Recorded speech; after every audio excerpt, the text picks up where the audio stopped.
okay? Once they're on the brink of elimination. No. Okay, NaVi, they only perform well under pressure. They're not actually pressured because they can still make it through. That's very, very true, Sure. but there's also it's the the pressure NaVi of, curse. It's, okay, NaVi have been cursed by many other things. Laziness is definitely No. I'm not saying they're lazy. I'm just saying they're cursed, right? They're only struggling when they're underdogs, and they have a very difficult path to advance. Now that there's an easy path to advance, they're going with the path with the most resistance. It's definitely not that they're not trying. I don't know how I feel about that. We're going to get lynched when we go to Ukraine. All right, well, we'll see whether or not the lack of pressure Lynch 'em. makes it so that NaVi fall apart. Our panel seems to believe that Vega Squadron 2 had the advantage once again in the draft, but we'll see what happens. Game 2 going to be all Toby and Merlini. Yeah, man. Let's get enthusiastic. They want to go to TI the hard way. It's the hardest way. 2-0 down. We come back. We hit a 5-game victory. It's going to be amazing. That's actually not true. They could have gone through open qualifiers if they really wanted to make it hard. Enough of that. That would have been the ultimate like conversation around the water cooler at the Dota2 cafe. It's just like, well, okay, what's going on? NaVi went to open qualifiers. They didn't actually qualify. They didn't get directly invited. It would have caused a massive ruckus. All right. Let's look at our game. So Vega, they're going to run this 2-1-1 laneage as well as the floater solo, becoming more like the unflushable against NaVi. And Arstar knows it. He knows he's going to be stalked, but look how much Arstar's bringing to the jungle. 1 shared tango and 2 tangos of his own. He doesn't have any sentries. Usually you'll see teams double up on sentry or dust. Maybe there's one on Spear Breaker. I don't think so. But Did they sacrifice for Snake? Yeah, they sacrificed for Snako. So Snako can have his full set of tangos as well as his boots. And, okay, well, that's actually really bad for Solo. He just had all of his mana burnt by the Satyr, which Artstar picked up. Wow, that's really cool. That's really fortuitous. Cool. How cultured, Ben. Oh, that Ursa cosmetic makes him look like a I don't even know what you call that. Dinosaur hunter? Wearing his spoils? Tribal? He's getting tribal in here. All right, so Mag is having a great time. I want to watch him closer than anybody else, even though like Solo's going to be an absolute nuisance to art style. It's the clockwork transition for me, which is going to make or break this for Vega. The Queen of Pain battle in the mid's kind of 50-50. Like, there's going to be burst damage trading back and forward. But it's the ability for Mag to get caught out by Snako's Fissure, and that will allow Horvorce just to get the full Rocket Barrage off and potential kill. Dendy, good lightning damage, but yeah, this is that trade-off where they both will kill each other or bring each other within an inch of death. He has a salve. The Queen of Pain doesn't. So that's a little bit of a big deal. I thought it was a bigger deal last game, but... He just has to wait, though. Mm-hmm. I mean, he only has 450 gold, not 630 like last time, so that's a little bit different. It's also waiting for the salve because the Shadow Strike was on him. Fidge, you're going to keep Mag out, and Solo's now going to battle up against Arstar. Wait, no. Arstar's got the extra damage from the Harpy. Snako is here, but Solo claims the first blood. He looked for the rune as well. Mag will come in and steal that one. Chen still had the Harpy up, so revenge in death is applied, and careful, man. Actually, really careful when you have to stack up like that. The first blood goes to your floating bounty hunter, and maybe even a follow-up. Danny being glimpsed back here. No one's got no more burst damage, but Seema right in the back of him with the haste rune. Danny running for the trees where it is not safe. He will merely be manure for the NaVi forest. Man, that's big. That was a nice clutch rocket by Clockwork. That's what actually gave him the first blood. And you'll usually see a lot of Clockworks go the 1-1-0 build, especially when supports are kind of contesting you, so you have to kill threat. But Mag, again, very good player. He analyzes the situation correctly and just has some unpredictable damage onto the Chen, because Chen would have killed him with the Harpy. Harpy had his cooldown running on his lightning, and if they didn't have that, he would have died. They would have gotten first blood, probably as well as the rune. So instead, Vega get the first blood and the rune. Vega, they won't give this momentum up. Snako's moving up for Mag again, but Solo's right behind him into the battery assault. The Cogs pushing back a Force. He can go for the flag cannon now into the Rocket Barrage, which does have Mag isolated for the moment, but how much damage is there? There's that Rocket Barrage finally kicking in. Snako, Mag around the corner. He gets a double stun, but is there still enough? There is enough. It's a 1-1 trade-off. Bounty and Jari that wants to claim the kills. And Solo, well, he sacrificed his offlaner for it. But, and it was also Clockwork who died first, so all the experience goes the way of the bounty. And again, the Vega supports are making plays. The Disruptor coming in with the haste, the Bounty Hunter getting a kill, scouting out the Chen, of course, and just making sure that the lane for Quap will be secured. We saw how much Dendy dominated some typical mid laners, and This time, it's going to be a little bit different. No one's having a real rough run. He has to go down for the 4-minute rune. He can't even stick around for the creep wave. He's actually going to miss like 2 or 3 CS by doing it. No, Gyro's going down there. Yeah, he could actually die if he goes there. And it was the rune he wanted too. It was a nice little double damage rune. And it looks like Earthshaker won't be able to pick up that one on top. Bounty's having fun in the jungle again. He's stalking. Snako glimpsed away and then denied. So unable to be picked up, but Seema actually trapped in here, and there is the stun available, and Seema, he just TP's out. Snako can stop this, though, and he will do so. So Seema, he'll walk away. The charge is coming in from the Spirit Breaker, coming in from the west, and Seema has to run to the Tier 2 tower. He does at least have the boots. Munch on the Tango, looking for any kind of life. There's no TP support for him, and Funny's quite happy to accept this, even though the Earthshaker will steal it. It is going to be a kill going the way of NaVi. Nice block from Snako. I thought that Dendy was close behind to follow that up, but nope. Nice little send back. Solo feels so comfortable here in the mid. With that sentry ward down, he knows he's not being watched at all. Now Quap's level 6. They really have to watch out for this Slash, but they've been really good about having sentries in mid. They still have one there. Charge in. And Pasha wants to go for that Earth Shock, but he can't do it anymore. The stun missing from Snako. He's got the bonus damage, but they have to walk around the fissure. And who's got the movement speed here? I think it's actually Snako in a way, but Funnick into the tree lines. No one. One scream will do the work, and there it is. He'll take the kill up against the Spirit Breaker. And Snako glimpsed away from Pasha, but Artstyle rotated all the way in to come in, and the faith was tested, and he was not found worthy. The Ursa is brought down underneath his own Tier 2 tower. As Snako wants more. He knows no one came up here with little to no mana, so Artstyle, he's going to charge his way in and find Seema in the tree line, but actually it's the greatest position in the world for no one. He'll finally reveal himself, but now not the greatest position. He came in a little bit too early, and Snako finds him out and kills him off. While Artstyle very, very deep here in the tree line. There's not much to play around with like Seema. He's got himself a wall available in 1 second time, and this might buy him a little bit of space. Yes, it will, but the Troll's still there to give the vision to Artstyle. So one attack, he'll end up dropping down. Vega still haven't brought in any more support, while NaVi have brought almost their entire team to this top lane. Does Ursa not have a TP score? They really needed like Ursa or Clockwork, someone to TP in. He just left their supports out to die. And I mean, the Queen of Pain too. You cannot afford to let her get dove like that. Well, Ursa died underneath this Tier 2 tower, but he definitely spawned up before that. Imagine if he TP'd, Queen of Pain gives him his bottle, and she's able to bottle up and then continue to keep fighting. That would have been a completely different fight for them. But I mean, maybe Ursa just doesn't want to TP in and just kind of feed the feed train. So, I mean, you can understand his reasoning there, but it looked like pretty dire for NaVi. Vega might have just made the call. It's just like, yo, boys, let's just slow everything down. Like, we're feeding a couple of kills here and there. Remember, they're the ones that are meant to have the advantage with these kind of plays. Like, Avorst, Solo's right behind him. The cooldown's going to come, so there'll be some nice little chip damage into Mag. But that's going to be all she wrote. That's Avorst going down. He's the highest net worth over on NaVi, and that's where Vega can get back into this game. It's the rotations, it's the pickoffs, it's the Clockwork and the Bounty working together, because you don't even need the Rocket to tell the enemy hero that you know where he is. The Bounty can do that for you, and then Ursa can get the space to get that Mob Mask, jump into Roshan and take it from there. Way! Goodbye, Dandy. It was really nice knowing you. No one. He should still be fine. The Fissure is going to block him up. At the same time, Snake's going to have a long run, and it's 5 seconds to blink for no one. Jara is too far away. The Queen of Pain will escape. And on top of that, they're getting a lot of map control. They pretty much control the Radiant jungle. They just straight up deleted Dendy right under his own tower. So that's really good for Ursa. Ursa likes this kind of pressure. He thrives in this sort of condition where he can just do Roshan whenever he wants. And there's that Morbid Mask of his. And now it's like 8 minutes. He could smoke any time from like 8 to 12 minutes and take Roshan out in 20 seconds, and you're none the wiser. So you really need to be able to take control of this map. And NaVi's playing very aggressively with constant charges here and there. Bounty's in trouble. Bounty's in a lot of trouble. He walked underneath the sentry ward as his SP was charging in. He was moving for the Queen of Pain, who blinked down south, and looks like he just caught him out for a moment. But this is what I was talking about with Pasha. You get Morbid Mask, you get Smoke. It's only 8 to 10 minutes is the perfect window for him, and he's going to take Roshan in the next like 10-15 seconds. It will not take him long.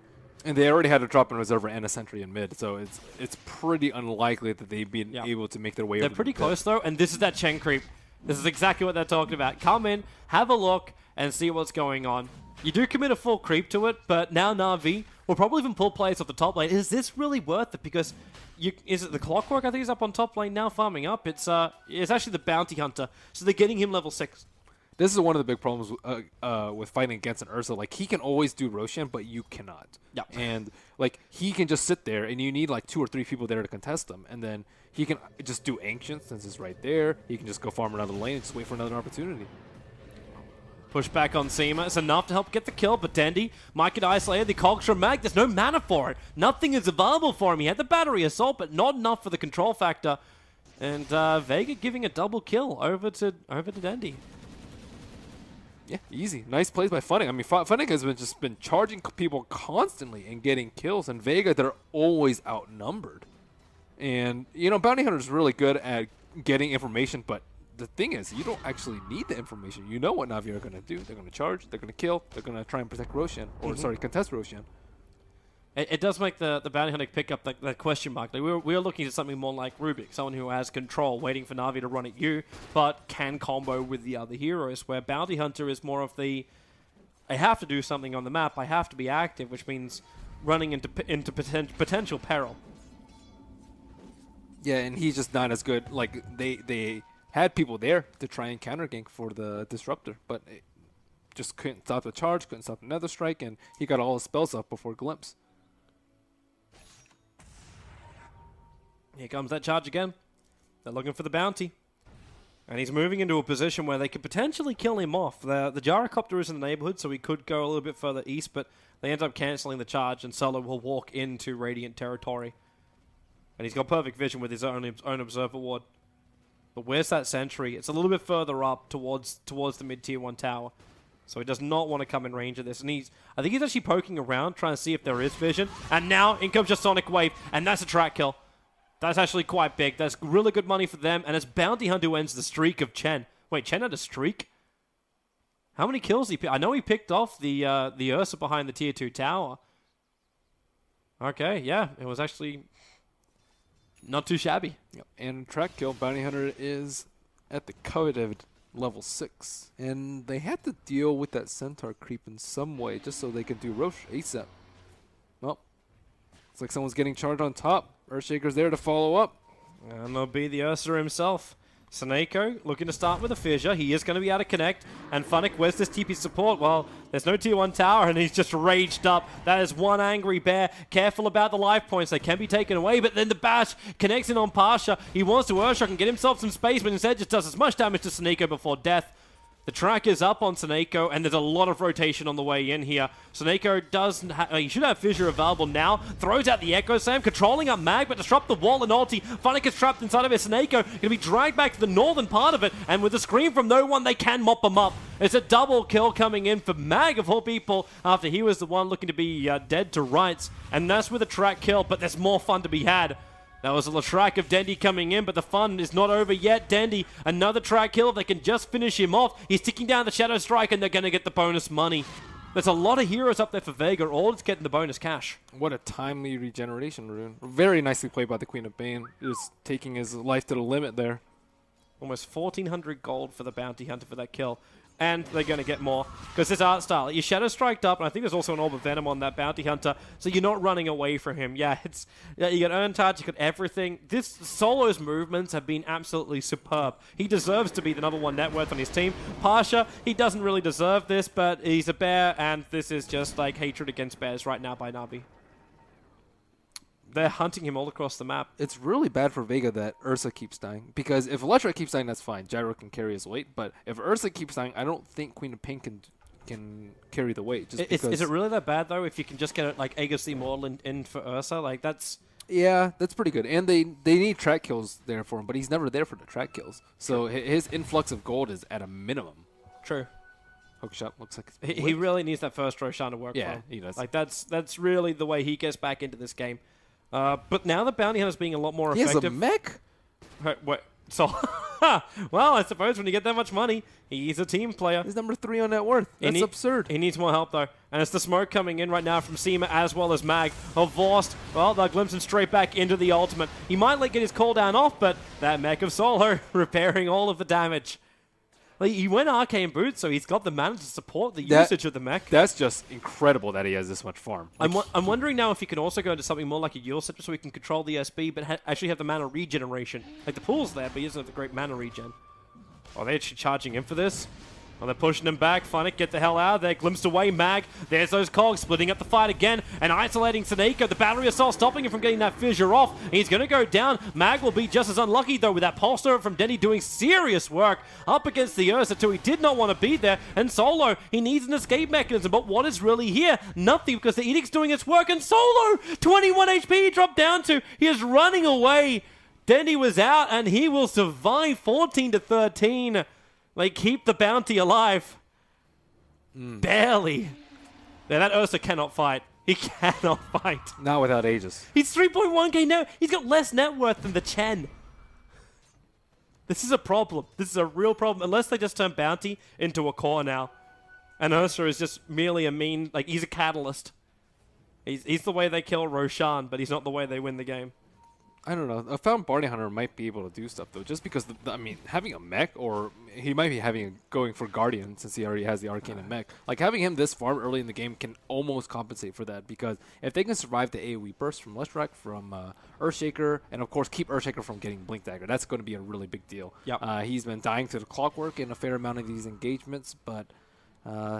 Yeah, it's very heavily on this Roshan. I mean, I would like to see Ursa go more early game items too. I don't know what he's saving up for. Most likely Blink Dagger. But like if he has Treads and like Bracers and even a Vlad's, then maybe he can survive one more fight so that they can win that crucial fight that they need for Roshan. Instead, he's at this 1200 gold, most of it unreliable because he hasn't got any kills, and he just keeps losing gold over and over with each one of these fights. He needs something.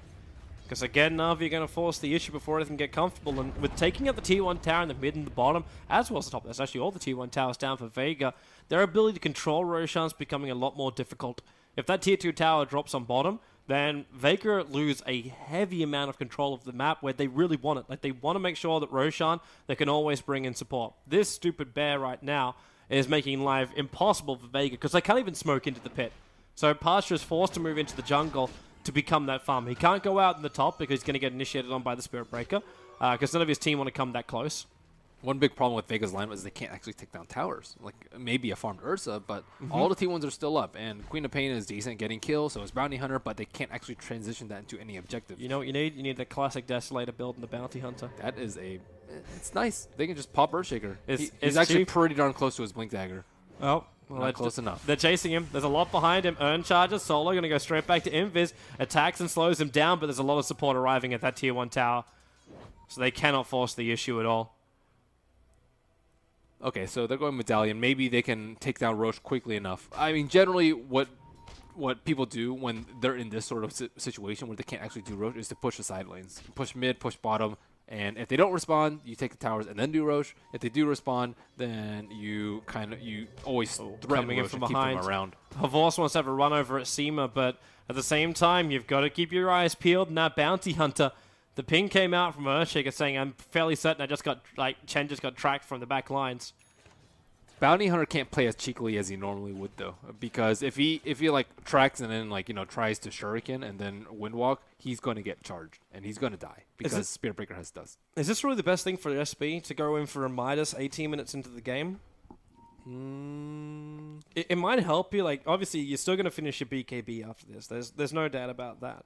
But what else are you looking for? I think they have better late game because Spirit Breaker is going to scale, Letrac's going to scale very well, Gyro's going to scale very well, whereas Vega, they have Ursa who's Roshan-less. So pretty much all they have to worry about is the Queen of Pain. The Chen's a bit of an issue, though. Like, when you go into the late game, if you don't have map control, like, he becomes a bit more of a, like, he's a hand of God, and that's practically it. But they don't, Chen's also a big deal. And Vega, I mean, Bounty Hunter's okay, Clockwork's like okay, Disruptor's okay if he can farm an eggs, but unless they get a massive amount of track kills, I wouldn't be that worried if I were NaVi. There's that Blink Dagger. But they need to get rid of the bear that's in the pit. The bear's still in Roshan, so if their idea of this Blink Dagger was, oh, I could have just jumped inside the pit and they'll never ever know. Like, with that bear there, it's impossible. Solo, the fish is going to hit. He's getting attacked by the creep wave, so he knows there's a sentry ward there. Funnick going to trigger out the Dust Mag, still waiting for the hook shot in, but they also commit the Blink to Echo Slam from the Earthshaker, freshly purchased. So that's the first reveal, and they do end a big spree. And that all that money, or majority of it, goes to the Leshrac. Yeah, that's Actually, not as much as I thought. Now they have a good way to just straight kill Ursa, too. Like, just blink Echo, stun lock him, no enrage. He's dead easily, unless they have, like, a sick hookshot from Mag. And NaVi's lineup, on the other hand, can take towers very easily. With the Chen, with the Leshrac, they're just melting all of these, and Roshan control shall soon be theirs. It will be. And Vega's got no openings. Saneko now jumping up to the top lane, blink, and he's going to follow up with the extra stun. There is a charge on the way, so they'll keep the vision on Pasha. And Pasha, he can't fight. He's being kited out right now because of the cooldown of a Vost, and he'll drop. The lightning was also arriving at the same time, but this Ursa is just dead time and time again. It's mounted on 5 different walls at the moment, and now Funnick, they're glimpsing back into the ultimate of Seema, ensures the kill quite heavily with the commitment of the Sonic Wave, but it's an Aghanim Scepter, so he's fine with it. Cooldown's nice and low. So they're still finding trade-offs. At least Ursa purchases Blink, so he's not in that infinite loop of losing gold and being not very useful. He's capable of doing something. The problem is just when he keeps getting initiated on. If that continues to happen, then oh wow, okay. That's a good pullback. Dandy tracked up, because they obviously going to keep that vision because of the track. But Mag had no intention of going in there. There's no hookshot available, and Solo doesn't really have much more to give. He doesn't have damage. He's all about that sustain for the team. NaVi's doing a very good job of pushing out their lanes, pushing towers, and controlling Roshan.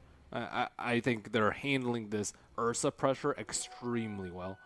And most teams, like, yeah, you give them first Rosh, and then you're like, crap, we can't fight him. We can't fight him. You wait 5 minutes, and then they've already secured so much map control because you've had to wait for so long. So the best way to deal with an Ursa is to prevent the first Roshan. Well, they've done it perfectly. Pasha wants to try and keep farming, but there's more support coming over. Saneko, who managed to find himself an Invis rune. No one's on the higher ground, and what a time to blink away from Saneko. That Sonic Wave hitting on 3 players. The Hand of God's going to repair a lot of the damage, and in comes Mag, trying to split the fight up, and now Pasha could try and man mode in, but the Chen army is controlling him. The Cogs are pushing Denny back. He's going to deny himself now out. Arstyle's still going to tick out. It's a Shadow Strike that's on him down the tree line, so he'll end up being denied up, in fact, by the Spirit Breaker. It's a 3-for-2 trade-up, but with the denial, it's definitely going the way of NaVi. Seema, the ulti, controlling up Saneko. Funnick still wants to retreat out of here too. He'll be successful in doing so.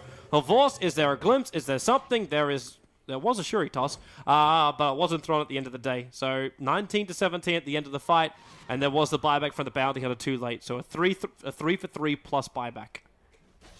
And that's a completed BKB on Gyrocopter. And to counter that, you need a farmed Ursa. Or else he's just going to get stunned while you try and man up on the BKB Gyro. And that item is just not out there right now for him. But Queen of Pain closing in on a BKB of her own. They did nail that bear inside the pit. Let's see if Artstyle is vigilant enough to send in more. And he's already bringing in another Watchman. There's just no window for Ursa to do this without the towers down. You basically have to kill off Chen, take out his entire army, and then go for Roshan. Or just win one team fight. Yeah. Or take down the towers from T1. There are other options. So you know that NaVi can't contest. Yeah. But in order to do that, like, you have to take out, Earthshaker and Gyro. Like, these two basically have to die. Or else you're not going to be able to get into the pit and be secure in what you're doing. The SB is still manageable, in a way. Is it almost possible for... Actually, does NaVi even need to, like, take Roshan? Well, it would certainly take a lot of pressure off them. Yeah. They definitely can. I mean, Gyro's pretty darn strong. They have Chen creeps to tank. They have mech for heal. And they have send back in case the carry gets in a lot of trouble. Speed charging in. Solo's right behind him, however, so he'll track up Funnick to push back. Saneko splitting the fight up with the fissure. And Seema in the tree line. He may decide to throw it as long as she pass him down to the low ground. He's kind of stuck here, going to be denied up by the neutrals. The Ancients being there. And Solo needs to run away. Troll Trap not going to make this easy, and he'll end up dropping down. The charge kept the vision. And that's 2 players lost for Vega. One of them, yes, one was a denial, but... Funnick's too lucky. He got too many bashes. RNGesus, man. So how many is it? So the initial charge, the bump back, there's your first real bash. And then he gets a second one here that puts Seema down on the low ground. And he did break the tree, so potentially he could have gotten around the corner of that. But he walks directly into the golems.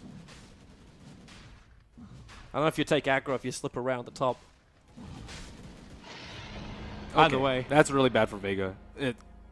With Ursa, I mean, what has he really done in most of these fights? Is usually like get called down, walk around for a little bit with Enrage on, and then die. And then Even the one time when he had the fight when he was in front of him, like the Chen army controlled him the entire time. There's nowhere to move. And there's Lightning Storm on top of that on a very short cooldown. He has to maneuver around the fissure, and even if he gets BKB, he gets controlled by Spirit Breaker. So the best play is to get an Aegis so you can just tank all those spells, your teammate comes in and cleans up, and then you get some track kills, and then you're good. Then you can get BKBs, more items, and keep on farming. But that break point has just never come for Pasha, and he is just, he can't do anything.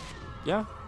It really is, because coming down to that, it's the perfect timing for NaVi, and they've made the most out of it. As opposed to Spirit Breaker. Like, Spirit Breaker has less net worth than Ursa, but he's been doing a lot more. He's been able to charge the Bounty Hunter constantly, so he hasn't been able to keep tabs on the NaVi side. He's been charging Queen of Pain, getting kills on her. He's been killing the Ursa over and over, so he can't split push and farm. And the presence from the Spirit Breaker. Oh, NaVi jump in, Echo Slam on solo with no one. Can they get the kills? The Disruptor Ult is going to make this difficult for them, however. And in comes Pasha as well. In the middle of the fight, he's going to try and mop up Artstyle, but he can't finish the job until the Scream will finally come in. But the Chen army is still doing the work. The Ursa is a non-factor. The Sonic Wave's hitting on 3, but still NaVi have enough life to continue the siege for the moment. No one can't put anyone down. The Chen was the only one to die.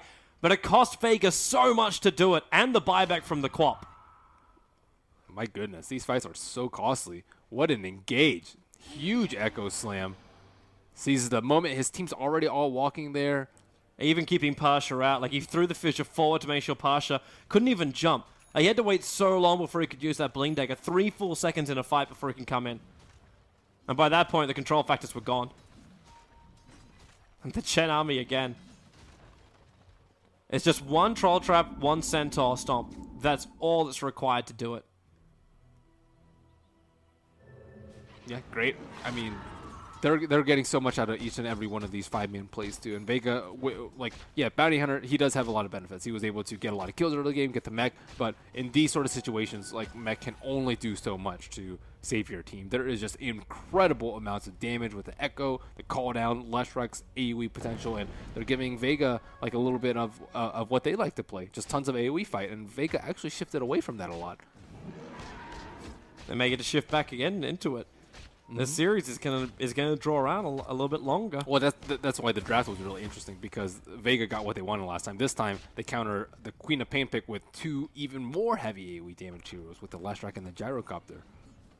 I think Vega still would have been very comfortable. This is the Bounty Hunter for me, which it did a lot of work early on, but now as the team fights begin, you're just realizing how much work it's not going to do. Like, if he, I don't even gonna say if he shut down the Chen more, because I think Artstyle was still pretty much controlled. Artstyle's only major play at the early stages of this game was put a tomato smasher inside the pit. Here we go with the yellow smoke. It's going to pop. Saneko, big jump, and a 5-man fissure. The charge is coming in from Funnick. The cooldown's also on its way. The wall's keeping away, but Avors has a BKB. And Pasha, how much damage can you do this time? The Sonic Wave is there. He runs over to Funnick, but the Troll Trap again. GG, well played. The game is over. The game is done and dusted. 27 minutes in, and Vega, they got wrecked. They did. To put it really simply, they got wrecked. Their draft was very well constructed. I think all of us favored Vega's draft a little bit more. But the Bounty Hunter he got so much farm. He got so many kills, and they still couldn't just elevate this Ursa to any level of relevance.